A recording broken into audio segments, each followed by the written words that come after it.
político del reino, sino seguía Ibarra en este asunto, y hubo muy pocas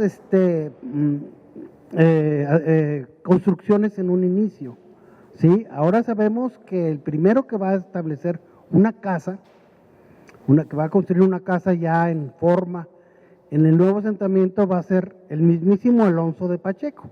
Era lo lógico, pero no había un documento hasta que José Luis Punzo, un arqueólogo historiador, encontró ese dato de cómo las primeras casas que se hicieron en torno a la plaza fueron las de Alonso de Pacheco, ¿sí? La mayoría de los otros vecinos vivía en sus estancias ganaderas o agrícolas en el entorno y venían a Durango los días de fiesta, los domingos a la misa, al mercado, etcétera, y el resto pues permanecían fuera de la villa. Entonces, esto hacía que el primer asentamiento núcleo de la ciudad fuera muy pequeño.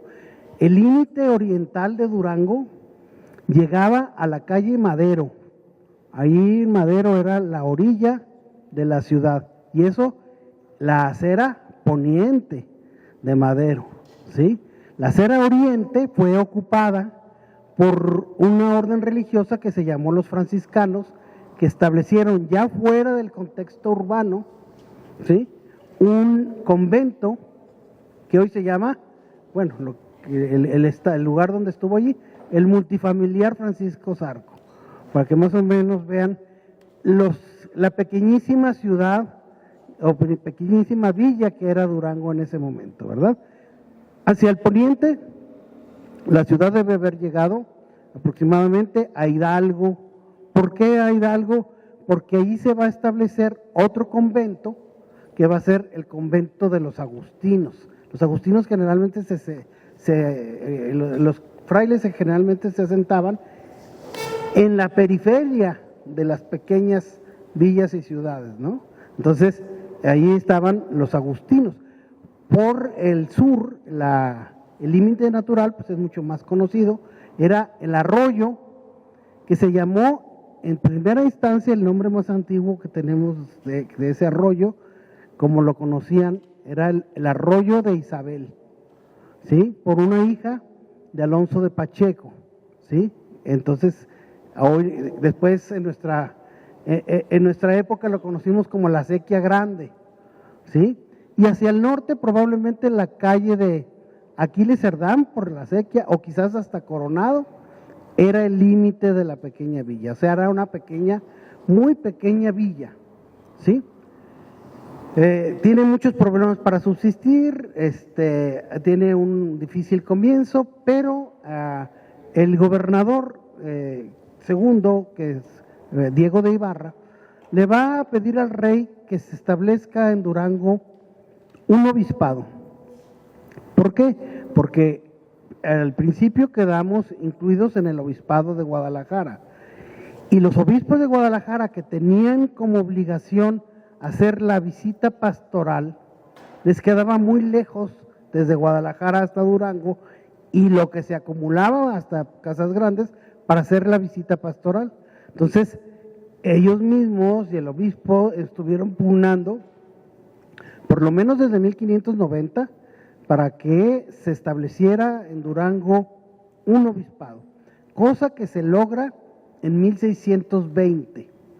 Eso es importante porque el establecimiento ya de un obispo aquí en Durango hace que al tiempo, 11 años después, se le conceda el título de ciudad a Durango. Ahora sí ya no me voy a equivocar diciéndole villa o ciudad. La ciudad de Durango, como nosotros la conocemos, ¿no? 1631. Va a ser una victoria pírrica, una victoria muy pobre, porque al año siguiente se van a descubrir las minas de Parral. Y las minas de Parral van a ser tan ricas que van a jalar a la mayoría de los vecinos de esta villa ciudad hacia el norte, y entre ellos va a irse hacia el centro ahora del reino el propio gobernador, Entonces Durango va a tener un abandono político por prácticamente 150 años, porque los gobernadores primero se van a Parral y luego se van a Chihuahua, y allá se van a establecer finalmente en Chihuahua. Entonces, esos años fueron unos años de depresión económica muy fuerte, ¿sí? ¿Por qué? Porque la mayoría de los vecinos, sobre todo los que tenían recursos, se fueron, ¿sí? Entonces, esto era importante. ¿Qué quedó en Durango entonces?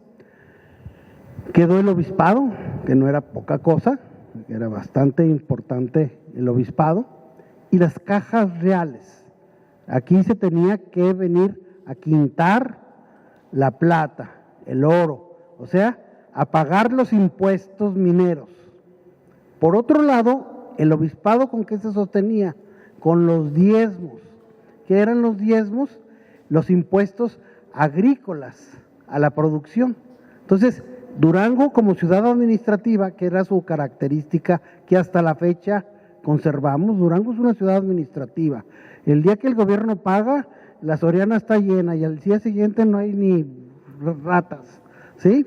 Somos todavía una ciudad totalmente dependiente de este movimiento, flujo del Estado y dinero. Bueno, ya la iglesia no, pero el Estado sí. Entonces, es una ciudad administrativa. Entonces, eso fue lo que sostuvo que Durango pudiera mantenerse prácticamente durante el siglo XVII y los inicios del siglo XVIII. ¿Sí? Una ciudad pequeñita. Inclusive uno de los obispos le escribe al rey diciéndole: oiga, ¿por qué no cambia el obispado para allá, para Parral? Porque pues aquí no hay nada. Y el rey jamás acepta que se salga de Durango ni el obispado ni la misma gobernación. El hecho de que la hayan abandonado los gobernadores era un abandonamiento de facto. O sea, no estaba legalmente admitido por el rey que abandonaran Durango. Entonces, aquí había un teniente de gobernador, aquí había una pequeña sociedad en torno a la iglesia. Por eso, con el tiempo, la catedral va a tener esta presencia fisonómica que actualmente tiene. El edificio más importante del centro histórico, que es nuestro principal referente, es Catedral, porque Catedral tuvo la presencia de los obispos siempre.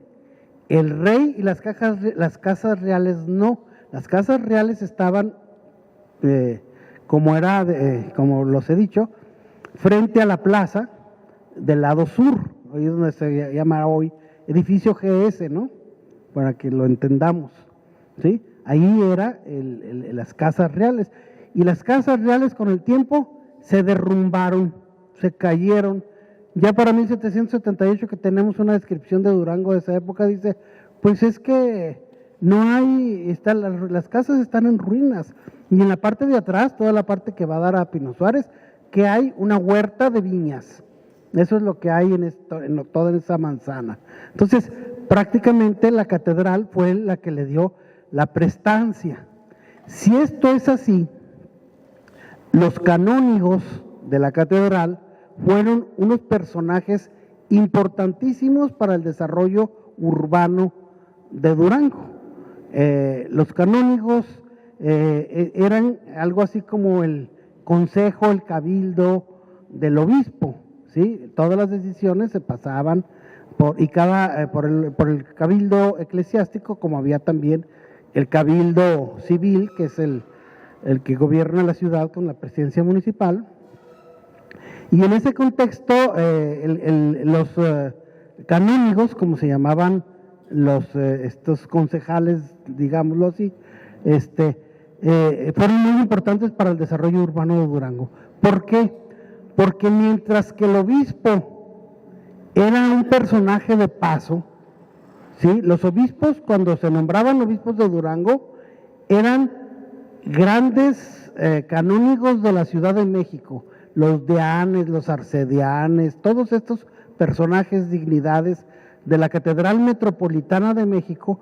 El primer escalón que tenían en su carrera eclesiástica es vete de obispo de Durango. ¿Por qué vete de obispo de Durango? Porque la diócesis era la más pequeña de las 11 catedrales que había en el país. Entonces, aquí se iniciaban, digamos, como obispos.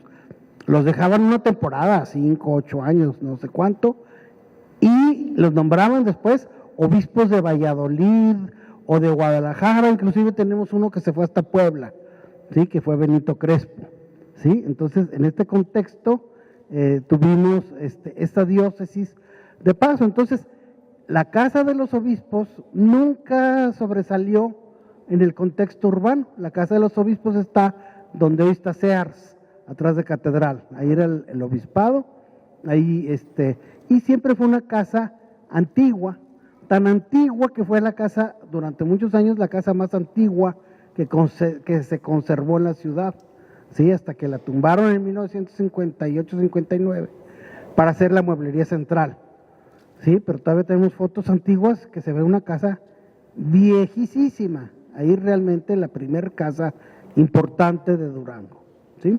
Bueno, en este contexto los canónigos eran diferentes. ¿Por qué?